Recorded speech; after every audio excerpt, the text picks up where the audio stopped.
Hello everyone, আমি Emdadul. Welcome to our channel.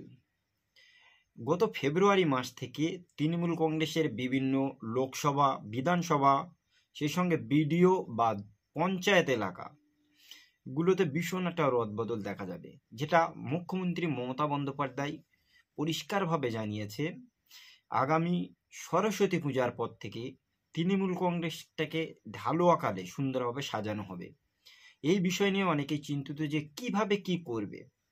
আসলে দেখুন, দলের বিভিন্ন অন্দরমহল থেকে কথা হচ্ছে যে এই দলে যারা সব থেকে ভালো কাজ করছে দীর্ঘদিন ধরে তাদেরকে কিছু কিছু জায়গায় দায়িত্ব দেওয়া হবে। অনেকে রয়েছে বড় বড় দায়িত্ব পাওয়ার পরেও দলে সেইভাবে অ্যাক্টিভলি ভূমিকা রাখে না, সেই জন্য তাদেরকে কাটছাট করে নতুন কিছু মানুষদের বা নতুন কিছু মুখদের এই দলে জায়গা করে দেওয়া হবে, এই দলের কিছু দায়িত্ব তাদেরকে দেওয়া হবে। সেই জন্য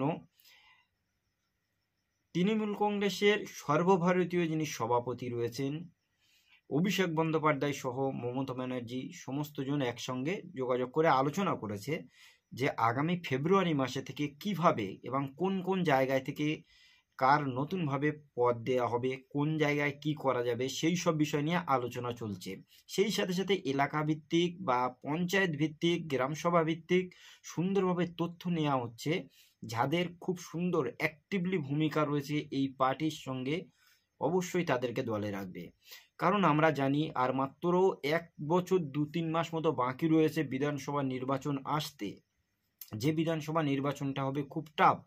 যেহেতু এবারে 2026-এ বিধানসভা নির্বাচন ভীষণ টাফ একটি নির্বাচন, সেই জন্য তৃণমূল কংগ্রেস এখন থেকে মাঠে নেমে গেছে কিভাবে তাদের দলটাকে সুন্দরভাবে আবার গুছিয়ে নেবে। কারণ আমরা দেখেছি এ রাজ্যে যতগুলো রাজনৈতিক দল রয়েছে, হতে পারে সেটা বিজেপি, সিপিআইএম, কংগ্রেস বা আইএসএফ, এদের ভিতরে গোষ্ঠীদ্বন্দ্ব দিনের দিন চলতেই রয়েছে। আর বিভিন্ন জন গোষ্ঠীদ্বন্দ্বের জেরে দেখেছি অন্য অন্য রাজনৈতিক দল থেকে তৃণমূল কংগ্রেসের দিকে ধাবিত হচ্ছে বা চলে আসছে। দিনের পর দিন অনেক রাজনৈতিক দলের মানুষরা তৃণমূল কংগ্রেসের দিকে অ্যাক্টিভলি ভাবে চলে আসছে বা দল বদল করে তৃণমূলের যোগাযোগ করছে, যেটা আমরা দীর্ঘদিন ধরে দেখে আসছি। বিগত এমন একটা সময় ছিল যে সময়তে আমরা দেখেছি ইডি, সিবিআই এর ভয়ে তৃণমূল কংগ্রেস থেকে বিভিন্ন দলের নেতা লিডাররা অন্য রাজনৈতিক দলে চলে যেত।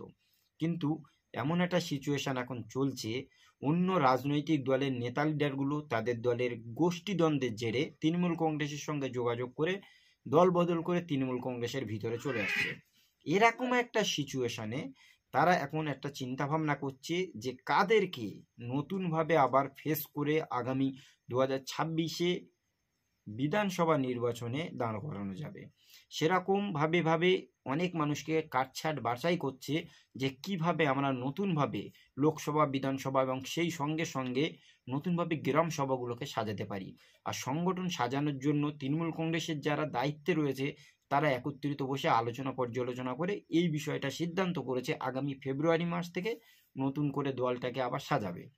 সেই জন্য আমরা দেখেছি উত্তরবঙ্গের বিভিন্ন সমাবেশে মুখ্যমন্ত্রী মমতা বন্দ্যোপাধ্যায় কিন্তু পরিষ্কারভাবে বলে দিচ্ছে যে এই দলে যারা ভালো রকম কাজ করছে আমরা তাদেরকে আগামী দিনে ভালো একটু পদ দেব, এবং যারা এই দলের ভালো পদে থাকার পরেও দলের খুব ভালো কাজ করতে পারে না বা অ্যাক্টিভলি ভূমিকা রাখতে পারে না, মানুষের সঙ্গে সঙ্গে এলাকার উন্নতি করতে পারে না, সেই সমস্ত মানুষকে আমরা কিন্তু আর সেইভাবে রাখবো না। সুতরাং কাটছাট তো হবেই খুব তাড়াতাড়ি। যারা এই দলে থাকবে, যাদের খুব ভালো কাজ রয়েছে, মানুষের সাথে সংযোগ রয়েছে, সেই সমস্ত মানুষদেরকে নতুনভাবে আবার পদ দেবে।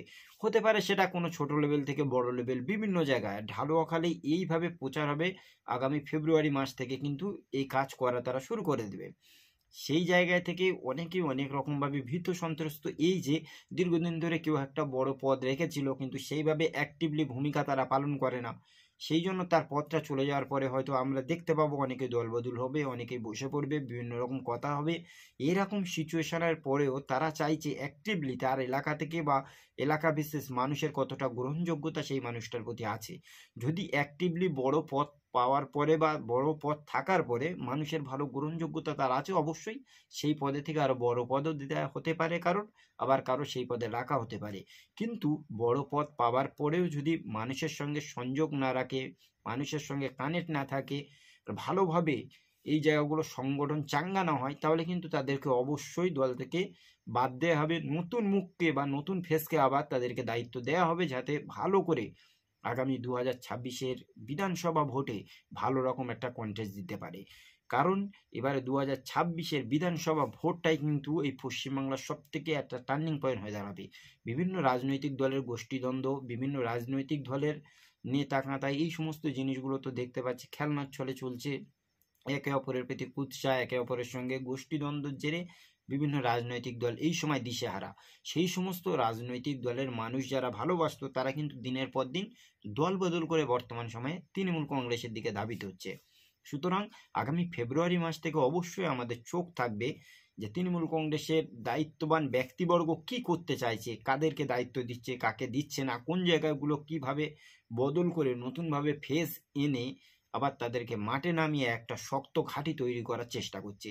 আর ভালো রকমভাবে আপনারা জানেন, আমাদের এই পশ্চিমবাংলায় বিরোধী দলের নেতা ছিল বা বিরোধী দল হিসেবে ছিল বিজেপি, কিন্তু সেই বিজেপির গোষ্ঠীদ্বন্দ্ব এখন চরম পর্যায়ে। বিজেপির বিভিন্ন নেতা বা দায়িত্ববান ব্যক্তিদের নব্য এবং আদি বিজেপি যে গোষ্ঠীদ্বন্দ্ব চলছে, সেই গোষ্ঠীদ্বন্দ্বের জেরে বিভিন্ন জন দল বদল করে তৃণমূল কংগ্রেসের সঙ্গে যোগাযোগ রাখছে, বা বিভিন্ন জন দল বদল করবে এই জন্য তৃণমূল কংগ্রেসের সঙ্গে যোগাযোগে থেকেছে। আমরা জানি উত্তরবঙ্গের এক দুজনায় প্রায় ছয়টা বিধায়ক যারা তৃণমূল কংগ্রেসের সঙ্গে যোগাযোগ করছে। সেই সাথে সাথে আদি যে সমস্ত বিজেপি ছিল, লাইক সেটা হতে পারে দিলীপ ঘোষ, সেই সাথে সাথে আছে অর্জুন সিং, সায়ন্তন বসু, সৌমিত্র খা, রাহুল সিনহা, এই সমস্ত তাবড়ো বিজেপির প্রাক্তন নেতা লিডারগণ পরিষ্কারভাবে তারা কিন্তু দলের ভেতরে থাকলেও অ্যাক্টিভলি কোনো ভূমিকা রাখে না। অন্য জায়গা থেকে আসা, উড়ে এসে জুড়ে বসা নব্য বিজেপির কিছু জনা, তারাই কিন্তু এখন বিজেপি দলটাকে চালাচ্ছে। আর এই বিজেপি দলের এই মুহূর্তে আমরা দেখেছি একটা গোষ্ঠীদ্বন্দ্ব। একদিকে রয়েছে শুভেন্দু অধিকারী, উল্টো সাইডে রয়েছে এই দুজনের যে এখন গোষ্ঠীদ্বন্দ্ব চলছে, এই জিনিসগুলো নিয়ে মানুষ কিন্তু অনেকটা দিশেহারা। সুতরাং আগামী ফেব্রুয়ারি মাস থেকে কি হয় সেগুলো অবশ্যই আমাদের চোখ থাকবে। প্রত্যেকে অ্যাক্টিভলি যারা কাজ করবে তাদের রাখবে, যারা না কাজ করবে তাদের রাখবে না।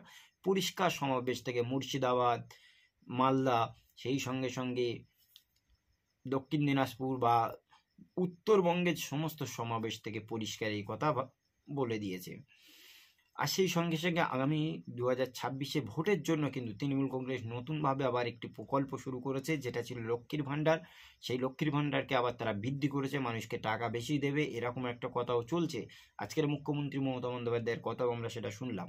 সেই সঙ্গে আর একটা জিনিস আপনারা খুব ভালোভাবে বুঝুন যে মুখ্যমন্ত্রীর অধীনে অলমোস্ট 65 থেকে 70টার ভিতরে প্রায় প্রকল্প আছে। তারপরেও লক্ষ্মীর ভাণ্ডার এই প্রকল্পটা মানুষদেরকে কিন্তু আরো বেশি কিছু দেওয়ার চেষ্টা করছে। সুতরাং 2026-এর বিধানসভা ভোট দেখায় আমরা বুঝতে পারবো যে মানুষের সঙ্গে কতটা কে কানেক্ট হয়েছে আর কে কতটা ভোট নিতে পেরেছে, সেদিকে আমাদের অবশ্যই চোখ থাকবে। আর সকলেই আমাদের এই চ্যানেলটি যদি ভালো লেগে থাকে সাবস্ক্রাইব করুন। দেখা হবে অন্য কোনো দিন অন্য কোনো ভিডিওতে। সকলে ভালো থাকুন, সুস্থ থাকুন। Thank you.